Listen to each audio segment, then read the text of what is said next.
ඔයාගේ සැලරි එක ලක්ෂයට අඩුද වැඩිද? සැලරි එක කීය වුණත් ඉන්වෙස්ට්මන්ට් ප්ලෑන් එකකට අනුව සල්ලි ඉතුරු කර ඔයාගේ අනාගතයම සුරක්ෂිතයි. ඇයි මම එහෙම කියන්නේ? මුලින්ම බලමු normal savings account එකක් කියන්නේ මොකක්ද?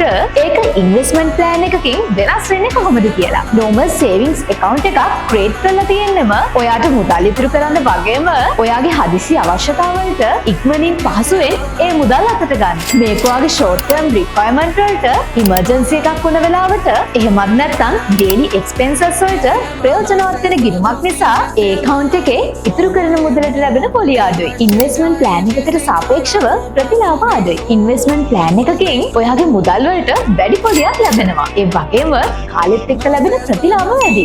වැදගත්ම දේ තමයි ඔයාගේ ඉලක්කවලට යන්න ඉන්වෙස්ට්මන්ට් ප්ලෑන් එකකින් ලැබෙන සපෝට් එක. ඒ කියන්නේ ඔයා ගෙයක් හදන්න ඉන්න කෙනෙක් නම් හදපු ගෙයක් අත්පිට මුදලට ගන්න ඉන්න කෙනෙක් නම් එහෙමත් නැත්නම් higher educations වලට යන්න ප්ලෑන් කරගෙන ඉන්නවා නම් මේ වගේ ගොඩක් goals achieve කරන්න පහසුම ක්‍රමයක් තමයි මේක. රුපියල් 80000ක සැලරි එකක ඉන්න ඔයාට උනත් ඉන්වෙස්ට්මන්ට් ප්ලෑන් එක ඉතුරු කරලා අවුරුදු 5න් ඔයාගේ අලුත් ගෙදර හදාගන්න පුළුවන්. ඉන්වෙස්ට්මන්ට් ප්ලෑන් එකක් ස්ටාර්ට් කරන්න ඕන මොන කාලෙදිද? අදම උනත් ඔයාට ඉන්වෙස්ට්මන්ට් ප්ලෑන් එකක් පටන් ගන්න පුළුවන්. ෆයිනෑන්ෂල් ස්ටැබිලිටි එක ගැන හිතන කෙනෙක් නම් අනිවාර්යෙන්ම ඔයා ඉන්වෙස්ට්මන්ට් ප්ලෑන් එකකට යන්නම ඕන. හැබැයි ඔයාගේ මූල්‍යමය තත්ත්වය ගැන හිතලා ඔයාට ගැළපෙනම ඉන්වෙස්ට්මන්ට් ප්ලෑන් එකක් තෝරගන්නත් ඕන. ඉස්සරහටත් මේ වගේ වීඩියෝස් බලන්න DFCC බැංක් අපිව ෆලෝ කරලා තියාගන්න.